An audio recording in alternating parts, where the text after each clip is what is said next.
Dear students, बिस्मिल्लाहिर्रहमानिर्रहीम, अस्सलाम वालेकुम।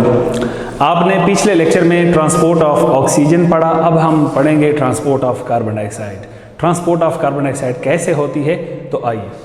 Transport of carbon dioxide from tissues to lungs and then out. Carbon dioxide tissue से lungs की तरफ आता है, फिर उससे बाहर चला जाता है। कैसे जाता है?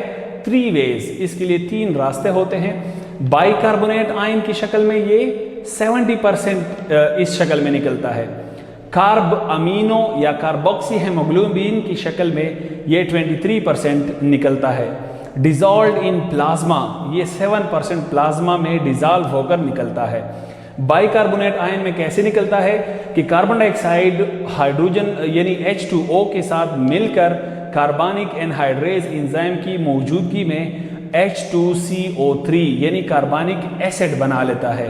ये एसिड क्या होता है? ये वाटर के अंदर स्टेबल नहीं होता और फौरन ही क्या कर देता है, ये H2CO3 जो है वो कन्वर्ट हो जाता है H+ और HCO3- आयन में।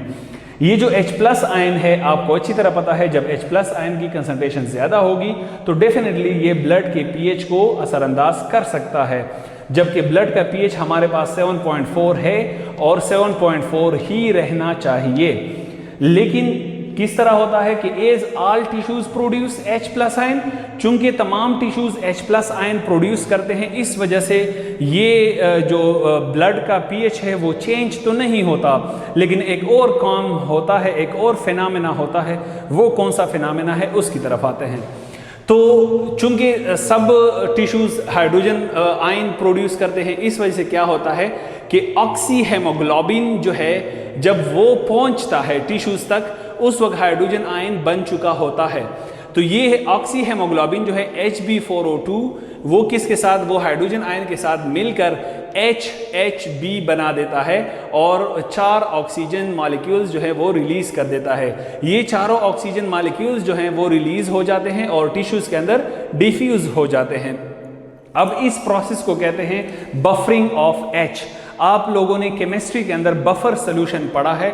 बफर सोल्यूशन कौन सा सोल्यूशन होता है? ये वो सोल्यूशन होता है जो कि उस जिस मीडियम के अंदर वो होता है, उस मीडियम का pH चेंज होने नहीं देता।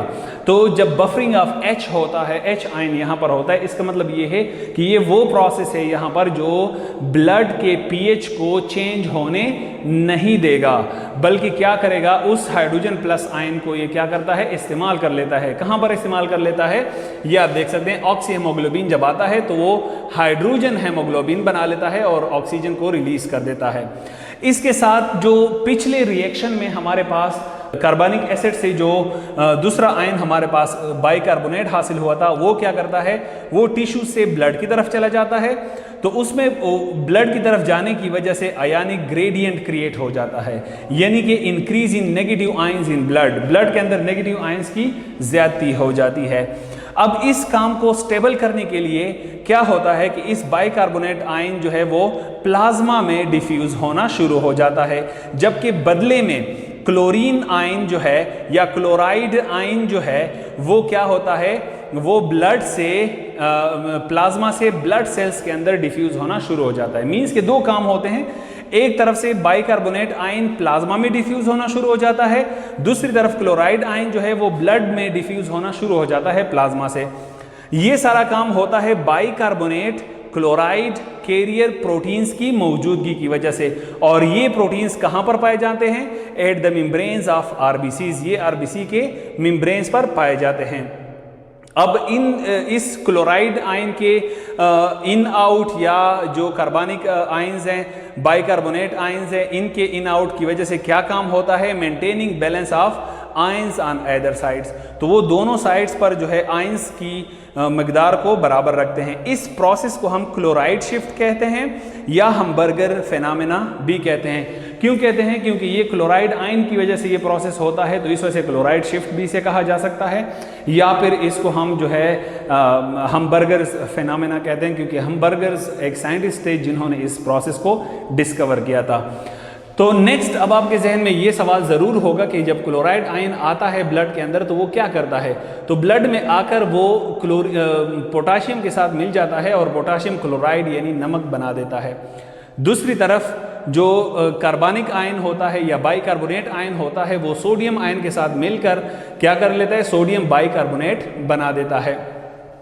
यहाँ पर जितना भी ये बफर प्रोसेस होता है, इस बफर मैकेनिज्म का काम ये है कि they have to maintain pH of blood up to 7.4। इन्होंने ब्लड के पीएच को 7.4 तक महदूद रखना होता है। ये उसका काम है। किसका काम है? बफर मैकेनिज्म का। नेक्स्ट अगर हम बात करते हैं हेमोग्लोबिन की, कि हेमोग्लोबिन किस तरीके से होता है, तो हेमोग्लोबिन जो है वो दो तरीकों से कार्बन डाइऑक्साइड को लेकर जाता है। कार्ब अमाइनो हेमोग्लोबिन की शक्ल में, जब कार्बन डाइऑक्साइड हेमोग्लोबिन के साथ मिलता है तो कार्ब अमाइनो हेमोग्लोबिन बनाता है, या कार्बोक्सी हेमोग्लोबिन की शक्ल में, जब कार्बन मोनोऑक्साइड हेमोग्लोबिन के साथ मिलता है तो कार्बोक्सी हेमोग्लोबिन बनाता है। इस टर्मिनोलॉजी में बिल्कुल भी कंफ्यूज नहीं होना कि जब कार्बन डाइऑक्साइड मिलेगा तो कार्ब अमाइनो हेमोग्लोबिन बनाएगा, जब कार्बन मोनोऑक्साइड मिलेगा तो कार्बोक्सी हेमोग्लोबिन बनाएगा। नेक्स्ट अगर हम प्लाज्मा, ये प्रोसेस जो है, ये दोनों का प्रोसेस रिवर्स होता है लंग्स के अंदर। लंग्स में ये प्रोसेस रिवर्स हो जाता है, मींस के हेमोग्लोबिन वापस अपनी हालत में आ जाता है, कार्बन डाइऑक्साइड रिलीज हो जाता है, या हेमोग्लोबिन वापस अपनी हालत में आ जाता है और कार्बन मोनोऑक्साइड रिलीज हो जाता है।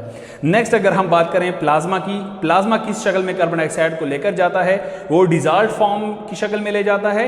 ये एक इनएफिशिएंट पाथवे है, इसके जरिए कोई खास तरीके से ट्रांसपोर्ट ऑफ कार्बन डाइऑक्साइड नहीं होती। बहरहाल फिर भी बट स्टिल अकर्स, लेकिन फिर भी प्लाज्मा भी कार्बन डाइऑक्साइड को जो है वो कैरी कर सकता है।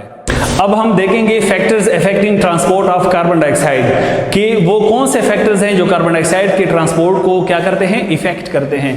तो partial pressure of carbon dioxide, partial pressure of carbon dioxide किस तरह इफेक्ट करता है कि higher in tissues then blood. अगर partial pressure of carbon dioxide जो है वो टिश्यूज में ज्यादा हो ब्लड से, तो फिर एज सच एज प्रोसेस होगा, जिस तरीके से हमने प्रोसेस डिस्कस किया वैसा का वैसा ही होगा। लेकिन अगर दूसरे केस में lower in tissues then blood, लेकिन अगर ब्लड में कम होगा, टिश्यूज ब्लड में ज्यादा होगा, टिश्यूज में कम होगा, तो फिर ये प्रोसेस रिवर्स्ड होगा, यानी कि कार्बन डाइऑक्साइड टिश्यू से निकलने के बजाय वापस टिश्यूज में जाएगा। अब इस ट्रांसपोर्ट के अंदर एल्वेवलाई का क्या किरदार है, आपको अच्छी तरह पता है कि एल्वेवलाई के अंदर पार्शियल प्रेशर ऑफ ऑक्सीजन जो होगा वो हाई होगा, तो लिहाजा जो आरबीसीज के अंदर हाइड्रोजन हेमोग्लोबिन है वो हाइड्रोजन आयन रिलीज करके एल्वेवलाई के अंदर दाखिल होकर वहाँ पर ऑक्सीजन को कैप्चर करके Hb4O2 बना देता है। और साथ साथ जो हाइड्रोजन आयन इस HHB से, यानी हाइड्रोजन Hb से हमें हासिल होगा, वो हाइड्रोजन आयन कार्बनिक आयन के साथ या बाइकार्बोनेट आयन के साथ मिल जाएगा और वापस हमें जो है H2O और CO2 बना देता है। और ये दोनों चीज़ें जो हैं वो एल्वेवलाई के रास्ते रिलीज हो जाती हैं। आपने अक्सर देखा होगा जब हम कार्बन डाइऑक्साइड, जब हम सांस लेते हैं स्पेशली सर्दियों में, तो हमारी सांस के साथ धुआं बनता है। वो धुआं बेसिकली वाटर वेपर्स होते हैं, जो यहाँ पर आपने देख लिया कि किस तरीके से वाटर वेपर्स हमारे बॉडी से बाहर खारिज होते हैं। सो डियर स्टूडेंट्स, आपने इससे पहले कार्बन डाइऑक्साइड ऑक्सीजन का ट्रांसपोर्ट देखा और अब आपने कार्बन डाइऑक्साइड का ट्रांसपोर्ट देखा। नेक्स्ट टॉपिक हमारा इसके ऊपर MCQs होगा। Thank you so much. Allah हाफिज़।